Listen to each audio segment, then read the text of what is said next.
Hi అండి. ఏదైతే జగన్మోహన్ రెడ్డి తన రైతుల గురించి, సమస్యల గురించి, వాటి గురించి ఏదో తెలుసుకోవడానికైతే మిర్చి రైతుల గురించి, అలానే పొగాకు టొబాకో ఏదైతే ఉందో, ప్రకాశం జిల్లాలో రైతులు ఇబ్బంది పడుతున్నారని, మద్దతు ధర లేదనే దాని గురించి అయితే ఆయనైతే వచ్చారు. సరే ఆయన పని ఆయన చేసుకుంటారు, వస్తారు. ఎందుకంటే ప్రతిపక్షమైన తర్వాత ప్రజా సమస్యలపైన పోరాటం అనేది సహజం. ఇంతకుముందు టీడీపీ కూడా అలానే పోరాటం చూసాం. జనసేన కూడా పవన్ కూడా అలా ఎళ్ళడం చూసాం మనమైతే. సరే ఇప్పుడు వైసీపీ ప్రతిపక్షంలో ఉంది కాబట్టి తన పాత్ర తను చేసుకుంటూ వెళ్ళిపోతున్నాడు జగన్మోహన్ రెడ్డి. అయితే ఇక్కడ వచ్చేసి మీరు చూసుకుంటే నల్ల బెలూన్లతో అయితే కొంత ఆడవాళ్ళనైతే పంపించారండి. ఏదైతే అమరావతి ఆడవాళ్ళని వేశ్యలన్నారనైతే అన్నారు. అన్న తర్వాత అతను కృష్ణంరాజుని అరెస్ట్ చేశారు. దాని ముందు కొమ్మినేనిని అరెస్ట్ చేశారు. ఎవరైతే ఆ యాంకర్ ఉన్నారో, ప్రెజెంటర్ ఉన్నారో కేఎస్ఆరా? అతని పేరు కొమ్మినేని శ్రీనివాసరావు గారినైతే అరెస్ట్ కూడా చేయడం చూసాం. అయిపోయిన తర్వాత కూడా మళ్ళీ అయితే నల్ల బెలూన్లు తీసుకొని కొంతమంది ఆడవాళ్ళని సభ సరిగ్గా జరగకుండా ఎందుకంటే ప్రజలు స్వచ్ఛందంగా అక్కడికొచ్చారు. అలా నాయకులు కావచ్చు, కార్యకర్తలు కావచ్చు, విపరీతమైన క్రౌడ్ అయితే అక్కడైతే మనకు కనిపించింది. ఆ ప్రకాశం జిల్లా పొదిలి ఆ ఏరియాలో అయితే మీరు చూసుకుంటే అసలుకి ఎంత ఆదరణ లభించిందంటే మీరు చూడొచ్చు. ఎందుకంటే ప్రకాశం జిల్లాలో ఆలిసి 2 సీట్లు ఎమ్మెల్యే గెలిచారనుకుంటా. మిగతా చోట్ల కన్నా అక్కడే గెలిచారు 2 సీట్లు అనుకుంటాను. మిగతా జిల్లాల్లో చాలా దారుణంగమైన పరాజయనైతే చూసారోళ్ళు. కానీ ప్రజల్లో ఆదరణ అయితే అతనికి చాలా విపరీతంగా లభించింది. దాన్ని చూడలేకనా లేకుంటే కారణాలు ఏమైనా సరే ఖచ్చితంగా టీడీపీ ఇదైతే చేసుంటది ఖచ్చితంగా. ఎందుకంటే ఒక ప్రతిపక్ష నాయకుడు ప్రజా సమస్యలు తెలుసుకొని వచ్చినప్పుడు అతనికి ఫ్రీ హ్యాండ్ అయితే ఇవ్వాల్సి ఉంటుంది. సరే దీన్ని మీరు అనొచ్చు మళ్ళీ ఏంటి లోకేష్ ఎళ్తున్నప్పుడు తన మైక్ లాగేసుకున్నారు, సభలు పెట్టనీయలేదు అంటే ముందస్తు తీసుకోవాల్సి ఉంటది పర్మిషన్ తెలిసింది. అప్పుడు 41 కూడా చేశారు. అప్పుడు మనం మాట్లాడాం. ఖచ్చితంగా లోకేష్‌ని అలా అడ్డుకోవడం తప్పు. తన అదేది యువగళం పేరుతోటి అతనైతే పాదయాత్ర చేయడం చూసాం. దాన్ని అడ్డుకోవడం తప్పని అప్పుడు కూడా మాట్లాడాం.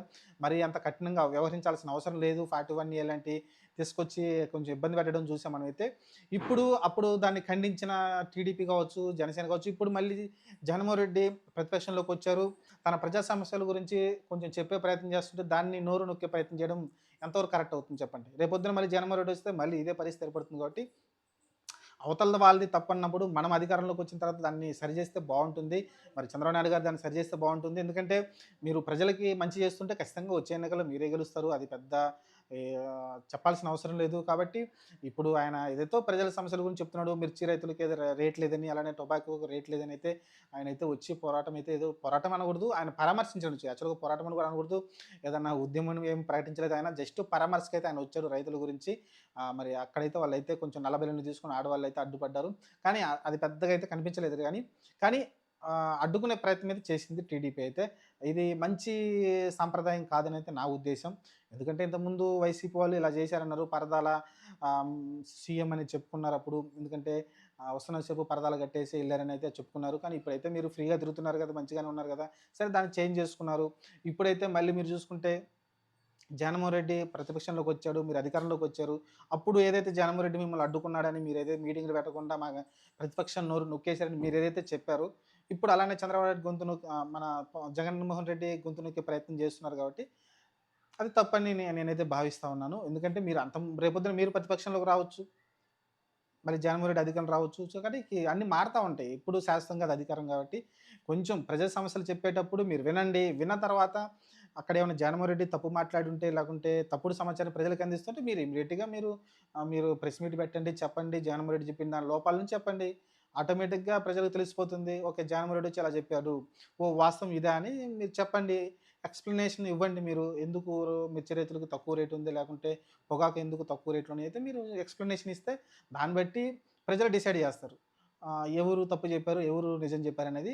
దాని ద్వారా అయితే ఒక ప్రజాస్వామ్యంలో కరెక్ట్‌గా ఉంటుంది గానీ, ఇలా ప్రతిపక్ష నాయకుడిని గొంతు నొక్కాలి, లేకుంటే అతన్ని ఇబ్బంది పెట్టాలని చూస్తే ఆహ్, అలానే ఇప్పుడు చంద్రబాబు నాయుడు జైలుకెళ్ళబట్టే గదా! ఆల్‌మోస్ట్ ఇన్ని సీట్లొచ్చాయి. లేకుంటే సింపతి వల్ల గావచ్చు, లేకుంటే వేరే వేరే కారణాల వల్ల గావచ్చు, ఒక పాజిటివ్‌నెస్ అయితే పెరిగింది గదా!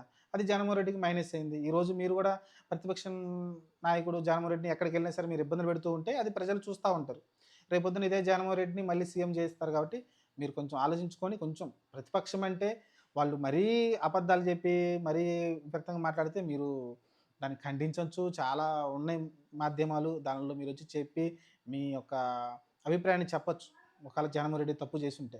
కాబట్టి కొంచెం ప్రతిపక్షానికి గొంతు నొక్కేయడం అనేది కరెక్ట్ కాదనిపించింది నాకైతే. అది తప్పుడు సంకేతం. ఎందుకంటే ఇంతకుముందు మీరు గూడా అలానే ఇబ్బంది పడ్డారు గదా! దాని నుంచి మీరు ఇప్పుడు మళ్ళీ సీఎంలయ్యారు. లేకుంటే మినిస్టర్లు అందరూ అంతకుముందు ప్రతిపక్షంలో ఉన్నప్పుడు ఇబ్బందులు పడ్డారు. ఇప్పుడు అదే ప్రతిపక్షాన్ని మళ్ళీ మీరు అధికారం రాంగానే మీరు మళ్ళీ ప్రతిపక్షానికి గొంతు నొక్కడం అంటే కరెక్ట్ కాదు. అది మరి ఇంతకుముందు వైఎస్ రాజశేఖర ఉన్నప్పుడు ఇలా మంచిగా చూసేవాడిని. చంద్రబాబు నాయుడు ఏం చెప్పినా సరే అది వినేవాడు. దానికి కౌంటర్‌గా వైఎస్ రాజశేఖర రెడ్డి ఇచ్చేవాడు. లేకుంటే చంద్రబాబు నాయుడు, వైఎస్ రెడ్డి ఏమన్నా చెప్పినా దానికి కౌంటర్ ఇచ్చేవాళ్ళు. అలా కౌంటర్ టు కౌంటర్ ఉండేది గానీ, ఇలా మరి ఆపేసుకుంటా గొడవలు పడటము, లేకుంటే వాళ్ళ వాళ్ళ సభల్లోకి వీళ్ళు వెళ్ళడము, ఇలా చాలా జరిగినాయి గదా! చాలా జరిగినాయి. అంతకుముందు కొడాలి నాని గూడా ఏదైతే ఆహ్, అది వీడియో లైవ్ ఏదో మన లోకేష్ పెడితే దానిలోకి వల్లభనేని వంశీ, కొడాలి నాని వచ్చి మాట్లాడడం కావచ్చు. అలాంటి ఎదవ పనులైతే చేసిండ్రు వాళ్ళు. సరే దానికి తగ్గట్టు అది చేస్తున్నారు గానీ, సో చూద్దాం. ప్రస్తుతానికైతే ప్రతిపక్షం గొంతు నొక్కాలంటే ఖచ్చితంగా అధికార పక్షానికి రేపొద్దున ఇబ్బంది కలుగుతుంది.